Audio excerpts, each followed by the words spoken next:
Welcome again guys. आज हम लोग बात करेंगे यूपीएससी मेंस के बारे में।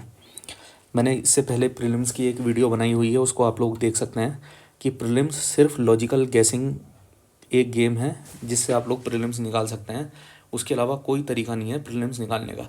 कितनी किताबें पढ़ लो, कुछ भी कर लो, आपका प्रीलिम्स नहीं निकलने वाला है। लेकिन अगर आपने लॉजिकल गैसिंग बहुत अच्छे तरीके से सीखा है तो आपका प्रीलिम्स डेफिनेटली निकल जाएगा। लॉजिकल गैसिंग के बारे में एक बार फिर से बता देता हूँ मैं।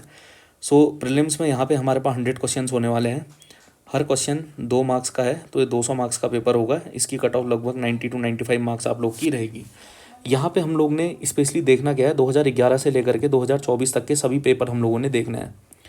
11 से 24 तक का पेपरों का माइक्रो और मेटा एनालिसिस करने के बाद हम लोगों को हमारे कुछ लॉजिक्स डेवलप हो जाएंगे कि कैसे इस एग्ज़ाम को टैकल करना है रियल टाइम कंडीशन में। और उन्हीं लॉजिक्स को हमने 2025 के पेपर में अप्लाई कर देना है और श्योर शॉट विद गारंटी आप लोग का प्रीलिम्स निकल जाएगा। ये रही बात जीएस की। और सिमिलरली अगर आपको सीसेट भी क्वालिफाई करना है, सीसेट के लिए भी यही सेम स्ट्रेटजी रहने वाली है।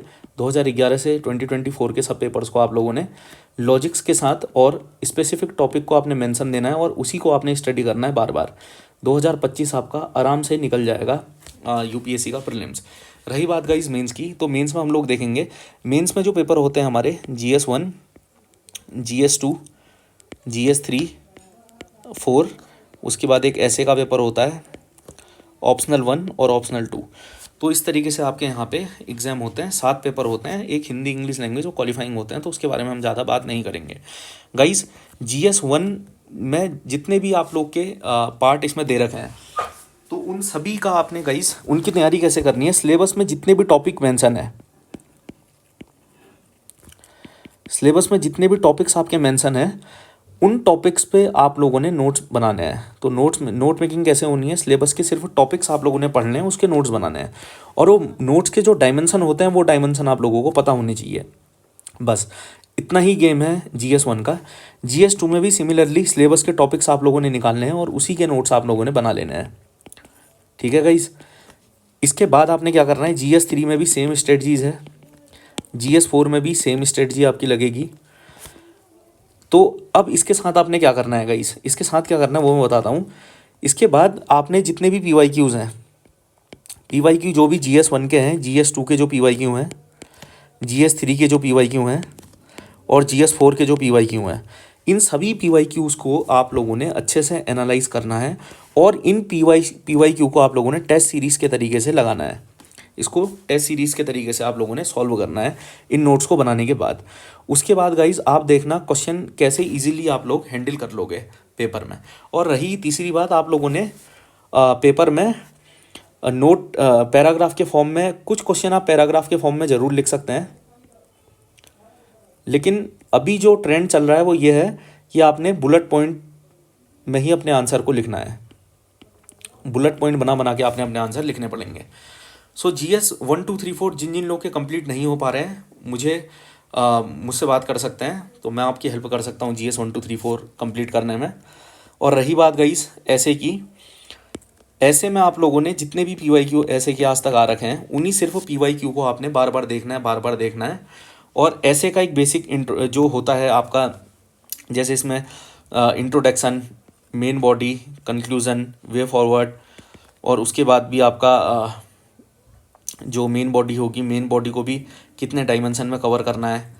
उसके बाद आपके जो इंट्रोडक्शन है आपका, ये स्टोरी टेलिंग से हो सकता है या फिर फैक्ट से हो सकता है, ये सब चीज़ें।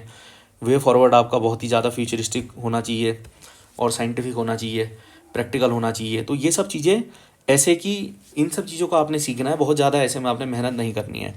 रही बात गाइस ऑप्शनल 1, तो ऑप्शनल में आपकी जो भी स्ट्रेटजी है, बस इतना कहना चाहूँगा कि जितने भी PYQs हैं उन PYQ को बहुत अच्छे से एनालाइज करो, उन्हीं को मेंस आंसर राइटिंग के तरीके से लिखिए।